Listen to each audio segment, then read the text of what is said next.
بعد قليل إن سواء قال أحمد. هذه واحدة. اثنين، تقول أنت أفلم يتبين. أنا أسألك من وقتي، هل هذه قراءة أم تحريف؟ أنا أسألك هذا قراءة أم تحريف؟ تفضل أقول هذا قراءة أو تحريف. تفضل حاج وعد.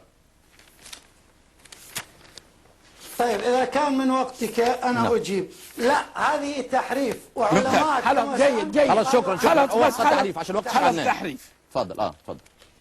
أولا هل تعلم؟ لا خلاص هذا وقتي. خلاص الجواب وصل يا حاج وعد، الجواب وصل. تفضل يا شيخ. طيب هل هذا ورد في كتبكم أم لم يرد؟ الدليل على المدعي، هات الدليل. لا أنا أسألك لأنه أنت قذفت بالتهمة بأهل السنة. أنت كنت تعلم أن هذا ورد في كتبكم أو لا تعلم؟ تقول كنت أعلم أو لا أعلم. الدليل على المدعي، وأنت للأسف خنت الأمانة. أنا سأعطيك بالدليل، لكن لا يا أستاذ وعد، أنا سألتك هل كنت تعلم أنها وردت في كتبكم أو كنت لا تعلم؟ تفضل يا حاج وعد. لا، أنا لم أكن أعلم أنها وردت في كتبنا. ممتاز. وأنا أطالبك بالدليل. جميل. سأعطيك. هل كنت تعلم ماذا قال أئمتنا في هذه الرواية أو كنت لا تعلم؟ أعلم. ماذا قال أئمتنا؟ طيب الآن وقتي وتكلم. لا لسه هذا وقتي، ما زال وقتي. وقت الشيخ عدنان. تفضل. كنت تعلم؟ اسمع ماذا قال علماؤنا. هذا وقتي. اسمع ماذا قال علماؤنا. قال القرطبي وهو باطل عن ابن عباس لأن مجاهدا وسعيد بن جبير حكيا الحرف عن ابن عباس أنه قرأ أفلم ييأس. راجع تفسير القرطبي الجزء 9 صفحة 320 عند هذه الآية. وقال فخر الرازي اسمع ماذا قال أئمتنا وماذا قال أئمتكم. هذا القول بعيد جدا لأنه يقتضي كون القرآن محلا للتحريف والتصحيف وذلك يخرجه عن كونه حجة. قال الزمخشري وهذا ونحوه مما لا يصدق في كتاب الله الذي لا يأتيه الباطل من بين يديه ولا من خلفه. وقال الألوسي شكرا. انتهى وقتك يا فضيلة الشيخ. وهو قول زنديق ملحد. شكرا. فضيلة الشيخ أو الحاج وعد، يعني نكمل المناظرة. يعني الشيخ عدنان قال لك أن من قال بهذا هم زنادقة. تفضل. طيب كما سمعتم أخوتي في النقطة الأولى ثبت أن كلامي صحيح وأن أحمد بن حنبل هو الذي قال من ادعى الإجماع فهو كاذب ولم يستطع الرد. هذه النقطة الأولى. النقطة الثانية الفيديو أمامنا. الفيديو الذي قال عن هذا الكلام. لا تتدخل أرجوك أخي، لا تقل أجبه. أقول لك الفيديو الذي زعناه يا حاج وعد. علق علي. تفضل. تعيد الوقت الآن بما أنك قاطعت. تعيد الوقت. تفضل يا حاج وعد. هذا من وقتك. تفضل. لن أتكلم حتى تعيد الوقت. لك المطلق الحرية. لن أتكلم حتى تعيد الوقت. طيب لا تعيد الوقت. نعم. أيها الإخوان لاحظوا كيف قال. أنا أرد على كلام أحمد. ليست المشكلة فيما قال أحمد. أنا رددت أن الإمام الشافعي لم يقول، فأراد أن يثير عاطفة الناس. أنا قلت لك عن الإمام الشافعي ومالك. أنت اتهمت مالك والشافعي، لم تأتي. سبحان الله. ثم تقول عدنان لم يرد. بعد إذن حضرتك، هذه ليست نقطة البحث. جميل. نقطة البحث الفيديو الذي سألت فيه الحاج وعد فقال لك النقطة الثانية.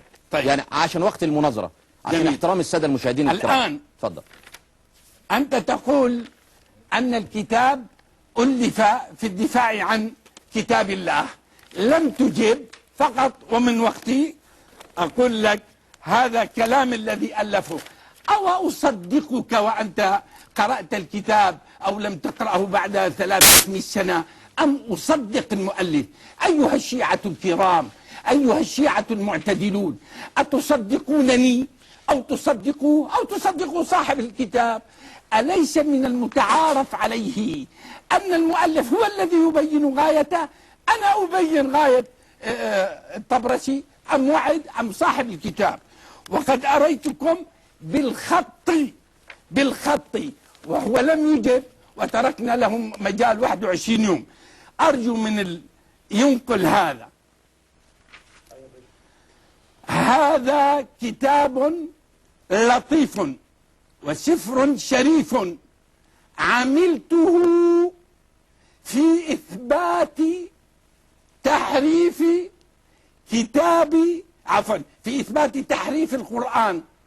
الآن كل شيعي رأى هذا وبمخطوطتهم التي طبعت في طهران. أجبني عن هذه العبارة، تقول أنا قرأت خطأ أو أنا كذب، أو أصدقك. أنت قلت لي مرة أنا ما بصدق العرعور، بصدق آغا تلميذ الطبرسي. لا، نرجع للمؤلف نفسه. ألفته عملته نعم. في إثبات التحريف. طب بعد إذنك، بعد هذه القراءة حج وعد لك 3 دقائق نعيد لك الوقت، تفضل. لا، لأنه أخذتم الوقت وأعطيتموه للعرض، تعطيني 3 دقائق والوقت الذي تكلم. تفضل تفضل، يعني أجب بس في نقطة البحث من فضلك عشان بس احترام للمشاهدين، تفضل. طيب، كما سمعتم أخوتي الأستاذ العرعور قال أن الذي يقول هذا الكلام هو زنديق. أنا أطالبه بالالتزام بهذه الكلمة. فليقل الآن أمامكم أن ابن عباس زنديق. أتعلمون لماذا؟ لأنهم يقولون صح عن ابن عباس أنه قال هذا القول. أعطنا الدليل يا حاج وعد. هذا كتاب الطبري نفس الذي استدل به في الجزء 18 صفحة 36 بتحقيق أحمد شاكر. يقول أفلم ييأس، قال كتبها وهو ناعس. ثم قال ابن حجر في فتح الباري فأخرج سعيد بن منصور والطبري والبيهقي بسند صحيح عن ابن عباس. الآن هو قال زنديق وهنا يصححون. الآن يتفضل يقول أن ابن عباس زنديق ويكفره لأنه يقول أن القرآن الكريم محرف. يقول من وقتك يا حج وعد. وهذا كتاب الله تبارك وتعالى. يرد من وقتك، يرد من وقتك. لا تقاطع. يرد من وقتك يعني. أمرك. لماذا تخافون؟ يرد من وقتك، يرد من وقتك. تخافون حج وعد يرد من وقتك الحج يا شيخ عدنان؟ لا يرد. طيب خلاص، سجل يا فضيلة الشيخ. أنا أعرف كيف أرد. سجل. سجلت. نعم تفضل، أكمل أكمل. فيقول هؤلاء الأخوة الكرام أنه هذا زنديق. قالوا عن هذا الكتاب، كتاب الله تبارك وتعالى، أن هذا القرآن خطأ. وسبق أن ذكرت له أن عكرمة قال أن هذا الكتاب أيها السنة العقلاء. خرج عن نقطة البحث. لا تخرج عن نقطة البحث. لا تخرج، لا أسمح له. لا تخرج عن نقطة البحث. لا يصبر معي لا تخرج عن نقطة لأنني البحث. أستطيع أن أحرك الناس ضده. فكرته. لا يصبر معي. لاحظوا المشاهدون سيتفقون معا ضدي. لاحظوا يتفقون معي ضدي. لا يستطيعون الصبر. لا تخرج عن نقطة لا البحث. يستطيعون معي صبرا. لا تخرج عن نقطة البحث. طيب نقطع البث. لك ويهربون من البحث. اتفضل حج وعد، اكمل فكرتك. بليز برودكاست. أيها الإخوان، سواء قطع والله ما قطع إلا هزيمة. نعم. لقد قرأت له من أمهات كتبنا ومصادرنا الأساس أن هذه الرواية مكذوبة، لكن عنده جهل بمصطلح الحديث، وهو أنه قد يصح الرجال ويصح السند ولا يصح المتن، وقد يكون السند ضعيفا ويكون المتن صحيحا. أما الأولى فعرف الشيعة قبل السنة أنه كذب، فنط على ابن حزم ونط على أحمد بن حنبل، وكل الجمهور اليوم قال لماذا يكذب ولماذا الآن يهرب. هذه هزيمة